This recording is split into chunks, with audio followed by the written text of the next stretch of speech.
Olá! Sabe quando um livro, logo na primeira página, já passa uma sensação estranha? Uma confusão que parece ser de propósito? Pois bem, hoje a gente não vai fazer uma simples resenha. Vamos agir como detetives literários e desvendar por que uma obra específica foi projetada para ser assim esquisita e qual é a mecânica por trás dessa escolha.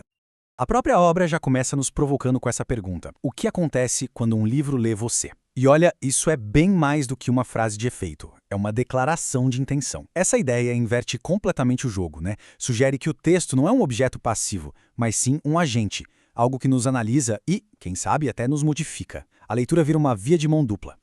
E aqui está o pulo do gato. O livro Mebadon, que é o nosso objeto de estudo, não se vende como uma simples ficção.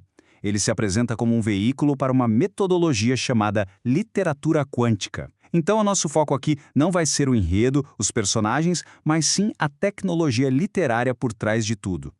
Toda história tem uma voz que nos guia. Mas, e se essa voz não for exatamente um guia confiável?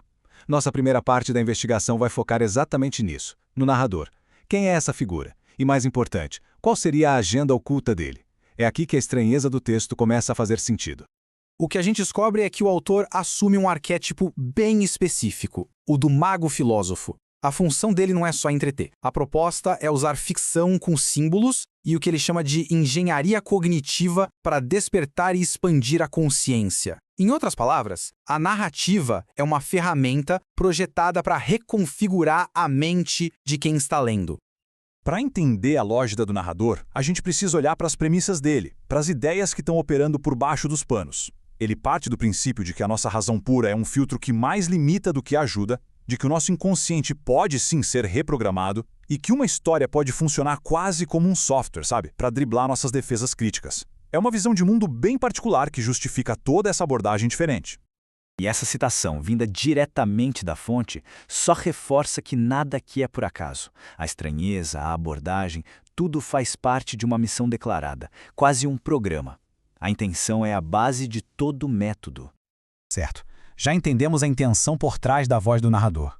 Agora, vamos para a parte prática. Vamos dissecar a arquitetura da desorientação.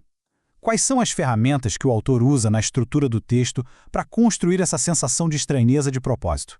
Essa desorientação toda se apoia em 3 pilares técnicos. Primeiro, a narrativa não é linear. Tentar achar um sentido seguindo a ordem das páginas só vai gerar frustração. Segundo, o ritmo da escrita é todo calculado para induzir estados mentais específicos mais abertos, mais receptivos. E terceiro, o uso constante de metáforas e paradoxos cria umas lacunas de propósito, forçando a mente a largar a lógica e preencher esses vazios com a intuição. E é exatamente aqui que a gente encontra a grande ambiguidade da obra.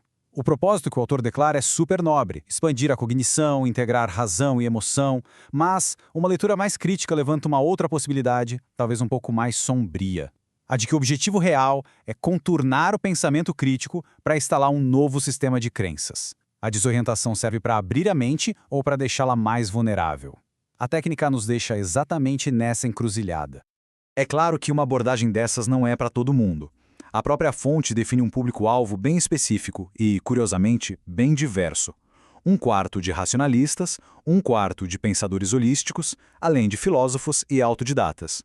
O que une essa galera toda aparentemente tão diferente é uma busca ativa por métodos não convencionais de expandir a própria percepção. Bom, nós já vimos a voz do narrador e a arquitetura do texto. O ponto crucial agora é juntar tudo isso. Essa estranheza que toma conta do primeiro capítulo é, no fim das contas, um ponto forte ou um ponto fraco da obra. O nosso veredito é o seguinte: a estranheza não é um defeito, é uma característica de design. É totalmente intencional. Para aquele público-alvo que está buscando uma experiência de reprogramação mental, ela funciona. Agora, para um leitor tradicional, essa mesma característica se torna uma falha, porque a obra quebra o contrato básico da narração ao colocar a engenharia cognitiva acima do enredo. No final, todas essas técnicas, essa voz e essa arquitetura servem a um único e ambicioso propósito. O próprio material de origem chama isso de um portal de iniciação. Ou seja, este primeiro capítulo não é só uma introdução para uma história. Ele é um rito de passagem para uma forma totalmente nova de ler e de pensar. E isso tudo nos deixa com a grande questão que essa análise levanta. Essa estranheza toda sendo intencional nos força a perguntar qual é a verdadeira função da literatura. Ela deveria ser só uma forma de arte ou ela pode ser também uma ferramenta de precisão para a engenharia da consciência humana? A obra propõe uma resposta. A decisão final? Bom, essa fica com quem lê.